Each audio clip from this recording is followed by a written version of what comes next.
La nouvelle vie en Christ. Accepter l'exhortation. 1 Thessaloniciens chapitre 5 versets 2 à 14. En effet, vous savez bien vous-même que le jour du Seigneur viendra comme un voleur dans la nuit, quand les hommes diront « paix et sécurité ». Alors une ruine soudaine fondra sur eux, comme les douleurs sur la femme enceinte. Ils n'y échapperont pas. Mais vous, frères et sœurs, vous n'êtes pas dans les ténèbres pour que ce jour vous surprenne comme un voleur. Vous êtes tous des enfants de la lumière et des enfants du jour. Nous ne sommes pas de la nuit ni des ténèbres. Ne dormons donc pas comme les autres, mais veillons et soyons sobres. En effet, ceux qui dorment, dorment la nuit, et ceux qui s'enivrent la nuit. Mais nous, qui sommes du jour, soyons sobres, enfilons la cuirasse de la foi et de l'amour, et ayons pour casque l'espérance du salut. En effet, Dieu ne nous a pas destinés à la colère, mais à la possession du salut par notre Seigneur Jésus-Christ, qui est mort pour nous, afin que soit que nous veillions, soit que nous dormions, nous vivions ensemble avec lui. C'est pourquoi encouragez-vous les uns les autres et édifiez-vous mutuellement comme vous le faites déjà. Nous vous demandons, frères et sœurs, de reconnaître ceux qui travaillent parmi vous, qui vous dirigent dans le Seigneur et qui vous avertissent. Ayez beaucoup d'estime et d'amour pour eux à cause de leur travail. Soyez en paix envers vous. Nous vous y invitons, frères et sœurs, avertissez ceux qui vivent dans le désordre, réconfortez ceux qui sont abattus, soutenez les faibles, faites preuve de patience envers tous. Est-ce que l'on fera toute chose bien sur le nouveau chemin vers le ciel? Certainement pas. C'est pour cela que la parole nous dit une autre vérité importante. Encouragez-vous les uns les autres et édifiez-vous mutuellement comme vous le faites déjà.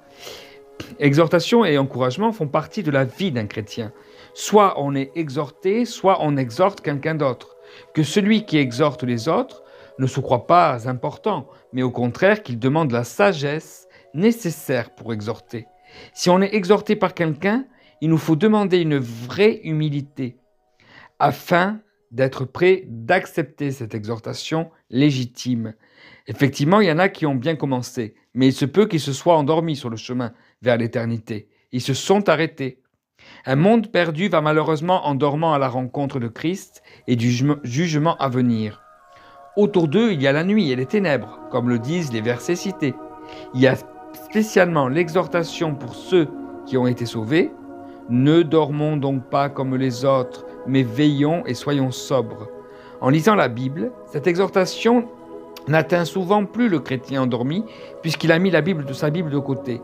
Il faut des personnes qui l'exhortent, et bienheureux celui qui accepte une telle exhortation légitime. Il y a encore d'autres causes d'exhortation. Il y a souvent un lien avec un péché qui s'infiltre doucement. Ce sont souvent les anciens de l'Église qui exhortent à condition qu'ils aient eux-mêmes encore un point de vue clair par rapport à la parole de Dieu. Il ne s'agit pas d'une tâche agréable et belle.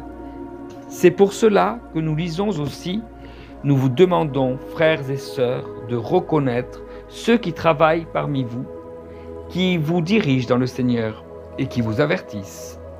Ayez beaucoup d'estime et d'amour pour eux à cause de leur travail. Soyez en paix entre vous.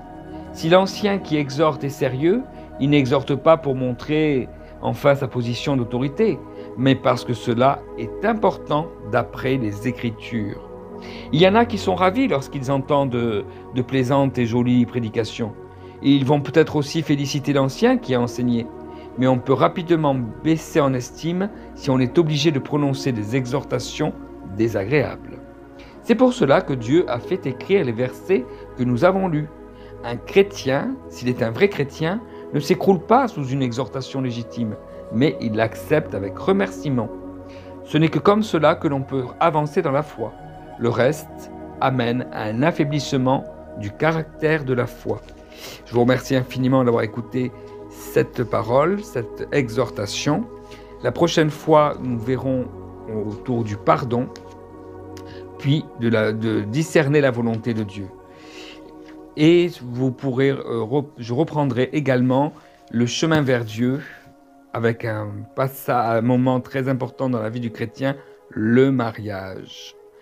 Voilà. Soyez bénis, n'hésitez pas à partager ces audios, vidéos, et je vous dis à très bientôt. Soyez bénis.